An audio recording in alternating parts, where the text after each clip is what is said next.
This video covers the procedure of renewing the manual transmission gear cables in a Mercedes Sprinter. We need access to these two bolts, so the first part of the procedure is to remove the lower dash. You'll need some trim tools to do this so you don't scratch the dash as it's being removed, and the first thing to do is remove this centre console.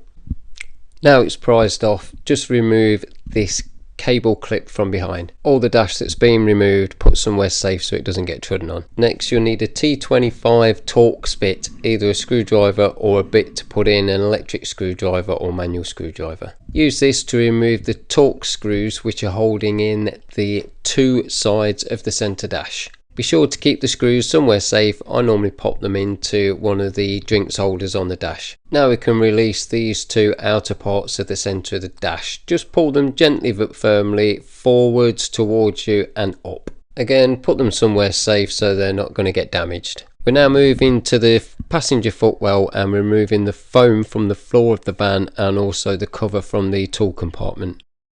This allows access to these three screws holding this part of the dash in place. Remove the screws from all three with your T25 bit and keep them somewhere safe. Moving to the driver's side, and you'll see one here beneath the carpet. Remove that and put it with the other screws. We can now remove this part of the dash by sliding it towards the back of the van. Staying on the driver's side of the van, locate these three screw heads. Remove the screws and remove these lower parts of the dash simply by pulling towards the back of the van and slightly upwards. Moving back to the centre of the dash, remove the screws shown here. Rather than removing the glove box itself, you should just be able to release this screw and then pull it to one side to help release the rest of the dash that we need to remove.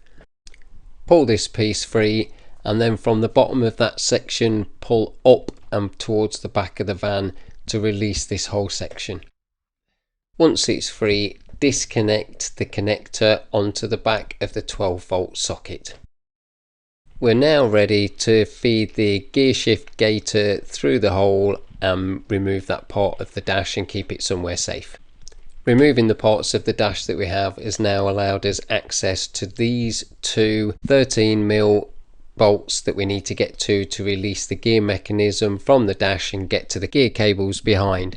Don't forget to unplug the reverse light switch as well. You'll need to do that so it doesn't get snagged. Put these two bolts safe with the screws that you've already removed from the dash, and now it's time to unclip the gear cable grommets from the lugs on the gear mechanism on the dash. Once that's done, remove these two silver holding clips. There's one on each cable connecting it to the mechanism. Again, keep the retaining clips somewhere safe because you'll need these to reattach the new cables once they're installed. We're now ready just to feed the old cables through the dash mounted gear mechanism and remove the mechanism out the way, and this is what we're after, the gear cables. Next step is just to remove this sponge bung, get that out the way. Next we're moving under the van, so you see where the cables come through the floor under the van. Follow them round until you see the black followers clipped onto the lugs here. Below the black followers, find this star bolt here. Give it a good spray with WD-40 just to give it a chance to unscrew easily. If, like me, you don't have a correct socket to fit this, then a standard 8mm socket fits just fine. Just go gentle with it. Now we're ready to release the cables from the lugs they're on at the gearbox end. Give the followers a really good pull and they will release from the lugs that they're on. Now we're back in the van, we can remove the old cables up through the floor and get the new ones ready to go in their place. Here you can see the brand new cables ready to go in and also brand new followers to attach to the end of them. So now it's just a matter of the reverse of doing what we've just done. So we're feeding the new cables down through the floor of the van and across the centre console to the correct side of the cab. We're now back under the van and attaching the followers to the cables. Push them in place and then press on this clip on the side until it clicks. Like that, to make sure that the followers are fully attached to the ends of the cables. It's now time to reattach the cables to the gearbox end. Feed them through the holding bracket and then ready to attach the followers onto the lugs. Once the followers are clipped onto the lugs and the followers are securely on the end of the cable, reattach the bracket holding them in place, and then we're ready to go back into the cab and reattach the cables at the gear stick end. Reattach at the dash end just by pushing firmly onto the lugs until you hear them click on and they're nice and secure, and then it's time to put the retaining clips back on to hold everything together at this end.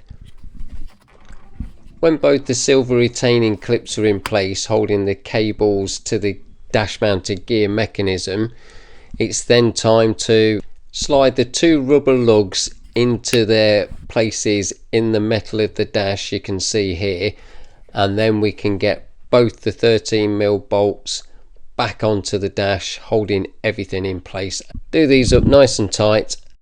Remember to give the video a like if you're getting anything from it, really helps the channel and is really appreciated. And then we can reclip in the reverse camera switch. Now's a point to clip in the rubber grommet to the floor of the van and also replace that sponge bung, and then we are ready to reinstall the dash. Starting with the piece closest to the gear lever itself. Remember to reattach that 12-volt clip connector behind the 12-volt socket. Then slide in the lower part, and remember there's 4 screws here, one on the driver's side as well. Do all those up. No need to over tighten any of these, they're just holding lightweight plastics in place, so if you're using an electric screwdriver, just until you feel the resistance or set the torque setting really low. Then on with the outer elbows in the center dash and also the center panel. Remember to clip in the wiring harness and just check that your hazard lights are working fine before reinstalling those last few bits of dash under the steering wheel and towards the driver's side. And that's pretty much it. You've just replaced the gear cables on a Mercedes Sprinter. I'll pop a link here to a playlist to the entire series of things that we did to try and improve the gear selection on our Mercedes Sprinter self-built campervan. Check it out, you might find something else in there that's really interesting, and I'll catch you in a video really soon. Thanks for tuning in and bye for now.